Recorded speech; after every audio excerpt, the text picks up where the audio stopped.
자산회계 1급 특별회차 90일에 시험이 2번 있었죠. 특별회차에 대해서 학습을 하도록 하겠습니다. 자, 1번 다음의 자산을 일반 기업 회계 기준에 따라 유동성 배열법으로 나열한 경우에 배열 순서로 옳은 것은 유동성 배열법에 의해 나열한 것은 프로그램의 계정 과목이 적요 등록에 들어가도 얘는 화면이 확인이 되죠. 거기에 들어가도 되고 우리 알고 있는 지식으로 해도 당자 그다음 재고 이렇게 되죠. 당자 재고 투 유무 정답은 2번이 정답이 됩니다. 아주 간단한 문제인 것 같습니다. 자, 다음 2번 문제 가보도록 하겠습니다. 자, 다음은 무형자산의 상각 방법에 대한 설명이다. 틀린 것은 취득 원가에서 상각액을 직접 차감하는 직접 상각 방법을 사용할 경우에는 재무상태표상 무형자산은 미상각 잔액으로 보고된다. 미상각 잔액의 의미는 어떤 의미냐면 얘가 이제 취득가액이라고 본다면 취득가액에서 감가상각 누계액만큼 이렇게 감소를 시키면 이만큼이 감가상각 누계액이 되겠죠. 감가상각 누계액만큼 감소시키면 이 부분을 뭐라고 하냐면 미상각된 부분이라고 해서 미상각 잔액이라고 합니다. 자, 미상각 잔액은 장부가액과 똑같은 말이에요. 장부가액. 그래서 직접법을 차감하는 직접 상각법을 사용할 경우에는 재무상태표상 무형자산은 직접 감가상각 누계액을 밖으로 아웃시키기 때문에 남아있는 부분은 장부가액만 보이는 게 맞습니다. 맞는 말이고, 자, 무형자산의 잔존가치는 없는 것을 원칙으로 한다. 얘도 맞는 말이고요. 자, 3번 무형자산의 상각기간은 독점적 배타적 권리를 부여하고 있는 관계 법령이나 계약에 정해진 경우 외에는 이렇게 되죠. 경우에는 그렇죠. 경우에는 20년을 초과할 수 있다. 맞는 말입니다. 법령이나 계약에 의한 경우를 제외하고는 20년을 초과할 수 없다. 이런 말이 있는데 결론적으로는 법령이나 계약에 의해서 정해진 경우에는 20년을 초과할 수 있다. 이 말이 맞는 말이죠. 자, 다음 무형자산의 상각 방법에는 정액체감법, 연수합계법, 생산량 비례법이 있다. 다만 합리적인 상각 방법을 정할 수 없는 경우에는 정률법을 사용한다. 정률법이 아니라 정액법을 사용해야 되죠. 그때는 정액법을 사용한다. 자주 나오는 문구입니다. 정답은 4번이 정답이 됩니다. 자, 다음 3번 문제 가도록 하겠습니다. 좀 화면을 키울까요?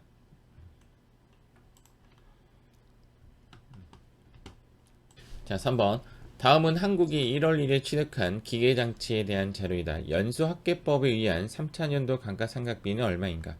자, 연수합계법은 우리 시험에는 정액법 문제와 정률법 문제 그리고 연수합계법의 계산 문제가 간혹 나옵니다.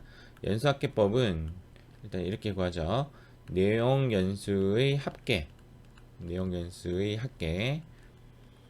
분해 그 다음 내용연수의 역순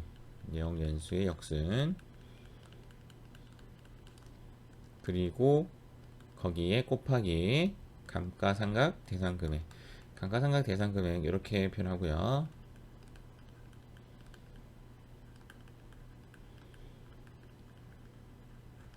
얘가 산식이고 내용연수는 현재 5년이기 때문에 내용연수의 합계는 5 더하기 4 더하기 3 더하기 2 더하기 1 즉 15가 되고 지금 3차년도는 1차년도에는 5년 그 다음 2차년도에는 4년 3차년도에 3년이기 때문에 역수는 3이 됩니다. 감가상각 대상금액은 취득가액에서 마이너스 잔존가치를 구하죠. 취득가액이 현재 얼마냐면 4천만원이 되고 잔존가치는 취득원가의 10%이기 때문에 40만원 즉 3천 10%니까 400만원이네요. 400만원이니까 3,600만원이 되겠죠. 3,600만원. 그러면 계산은 어떻게 되냐면 15분의 3 곱하기 3,600만원 다 써볼까요? 이렇게 되는 거죠. 3,600 3 나누기 15 곱하기 3600.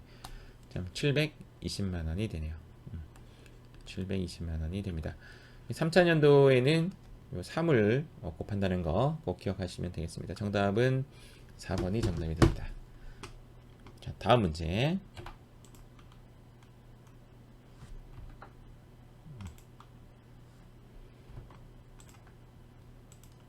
얼굴이 부담스럽네.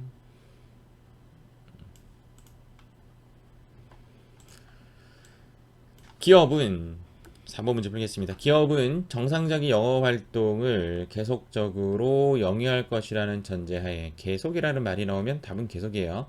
간단하게 정답은 2번이 정답입니다. 기업 실체 가정 이런 것이 답이 될 경우는 거의 없고 기간별 보고의 과정 때문에 나오는 것은 결산이죠.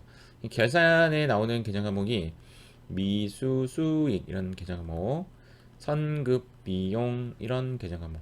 자, 이런 계정 과목이 나오면 기간별 보고의 과정하고 관련이 되는 거고요.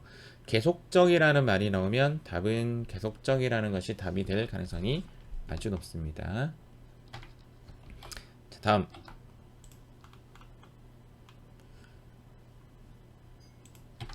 다음의 외상거래 중, 5번입니다. 다음의 외상거래 중 미지급금으로 처리해야 할 거래. 일단은 재고자산 거래일 경우에는 매출 채권 또는 매입 채무를 이용합니다. 매출 채권 또는 매입 채무. 즉 매출 채권에는 외상 매출금하고 받으러옴이라는 계정 과목을 써야 되고 매입 채무에는 외상 매입금과 지급어음이라는 계정 과목을 쓰는데 재고자산이 아닐 경우에는 미지급금 또는 미수금이라는 계정 과목을 써요. 자, 그러면 이런 결론이 나오죠. 미지급금으로 처리할 거래는 재고자산이 아닌 거래를 찾으면 되죠. 제품을 판매했죠. 재고자산 거래입니다. 상품에 관련된 구입이죠. 재고자산 거래입니다. 원재료를 구입했죠. 재고자산 거래이죠. 정답은 3번이 정답이 됩니다. 사무실에서 사용할 에어컨은 계정 과목이 뭐죠? 얘는 비품이 되죠. 비품. 그래서 정답은 미지급금, 미수금 3번이 정답이 됩니다. 자, 다음 6번 문장 가보겠습니다.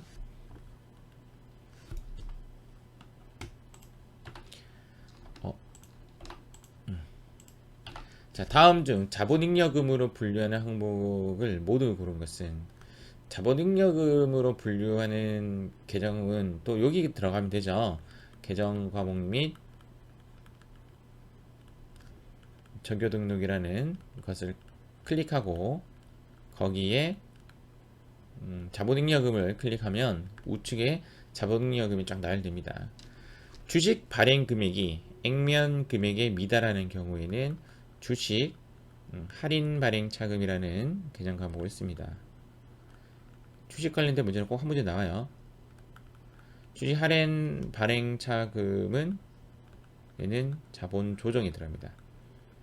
일단은 자본잉여금이 아니므로 가는 다 날리면 답은 바로 나오네요. 3번이 정답이 됩니다. 상법 규정에 따라 적립된 법정 적립금 얘도 이익잉여금이야.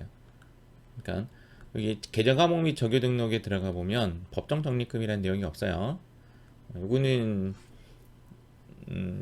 적립하는 부분에 대해서는 이익준비금을 이야기하고 있습니다. 이익준비금. 법정 적립금이라는 계정 과목이 없어요. 이익준비금이라는 계정 과목을 쓰고 다 주식을 할증 발행하는 경우에는 얘는 주식 발행 초과금 이렇게 쓰죠. 주식 발행 초과금은 자본잉여금 항목에 들어갑니다. 자, 자기 주식을 처분하는 경우에 취득 원가를 초과하는 부분에 대해서는 자기 주식 처분이익이죠. 처분이익. 즉 이익 자본잉여금은 자기 자본잉여금에 관련된 내용은 자본잉여금은 아무래도 느낌이 이익에 관련된 느낌이에요. 이익. 주식에 관련된 이익. 이것의 정답이 3번이 정답이 됩니다. 대체적으로 특별회차는 시험에 쉽게 나왔고 합격률도 특별회차랑 90일의 본 전산회계 1급이랑 합격률이 10% 정도 차이 나요. 좀 난이도에 좀 조정이 좀 실패했던 회차로 보입니다. 7번 문제 보겠습니다.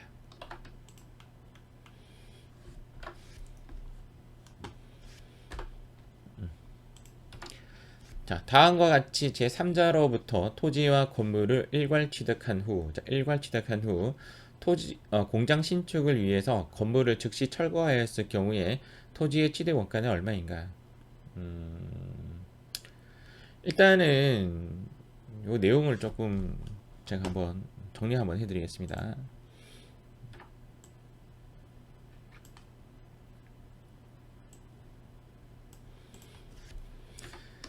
그 토지와 건물을 이제 케이스가 두 가지 경우가 있습니다. 케이스 1, 토지 따로 사고 건물 따로 사고 이렇게 경우.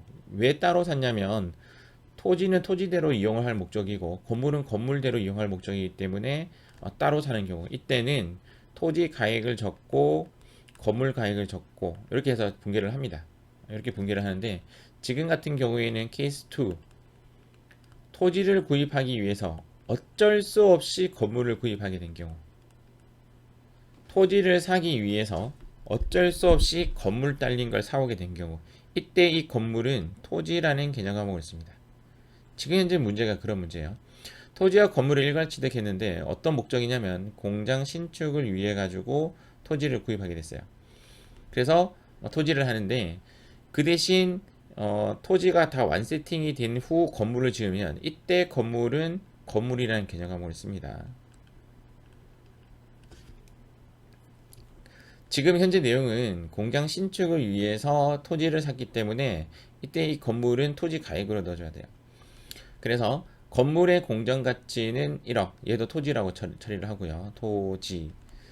토지의 공정 가치도 토지라고 처리하고 철거 비용도 토지를 평탄하는 작업이죠. 그래서 전부 다 토지라는 개념 과목을 씁니다. 일괄 취득하면서 제3자에게 지급한 금액은 할인해서 산 거죠. 결론적으로는 5억이 들어간 것이 아니라 이 두 개에 대해서 4억으로 들어갔기 때문에 4억이라고 표시해요. 결론 500만원과 여기 500만원과 여기 4억이 이제 정답이 되는 겁니다. 그러면 4억 1000만원이 되죠. 7번의 정답은 3번입니다. 일괄 취득하면서 싸게 샀기 때문에 싸게 산 가격을 취득가액으로 잡는 것이 맞습니다. 다음에 또 이런 문제 나오면 제가 조금 더 좋은 설명 한번 해드리겠습니다. 문제가 깔끔하지가 않네요. 자, 다음 8번 문제. 세무전자는 거래처와 제품 판매 계약을 체결하면서 계약금 명목으로 수령한 500만원에 대하여 이를 수령한 시점에 제품 매출로 처리했다. 회계 처리에 대한 나타난 결과는, 원래 이제 계약금을 처리를 할 때는 이제 제품 매출로 돈을 미리 받은 거기 때문에 수금이라는 계정 과목을 써야 되는데 선수금을 안 쓰고 뭘 썼다냐면 제품 매출이라는 계정 과목을 쓴 거죠. 액면으로 지금 드러나는 결과는 얘예요. 그래서 선수금을 안 썼기 때문에 부채를 써야 되는데 부채를 안 썼기 때문에 부채는 과소계상이 되고, 수익은 안 써야 되는 썼기 때문에 과대계상이 되죠. 근데 이 말이 일단 답은 나왔네요. 8번의 정답은 4번이 나오고 수익의 과대는 없죠. 정답은 4번이 됩니다. 그런데 만약에 부채 감소나 수익 증가가 없다라면 좀 더 파생으로 가서 이렇게 만나는 점을 만들어 줘야 돼요. 이렇게 만나는 점은 어떻게 만드냐면, 수익이 올라갔으니까 이익잉여금이 올라갈 것이다. 이익잉여금이 올라가면 자본이 올라갈 것이다. 자본이 올라가면 두 가지죠. 자본이 올라가면, 지금 바르장자 그림을 그렸을 때 자본이 올라가면 두 가지가 나타나죠. 부채 감소다 또는 자산의 증가가 일어나는데 얘가 나온 결과는 부채의 감소가 일어난 거야. 결론, 수익의 증가도 답이 되고 이익여금의 증가도 답이 되고 자본의 증가도 답이 되고 부채의 감소도 답이 됩니다. 그럼 자산의 과대 이런 말 없고 자본은 과대죠. 맞죠? 비용의 과대 이런 말 없고 어쨌든 정답은 4번이 정답입니다. 여기까지 하도록 하겠습니다.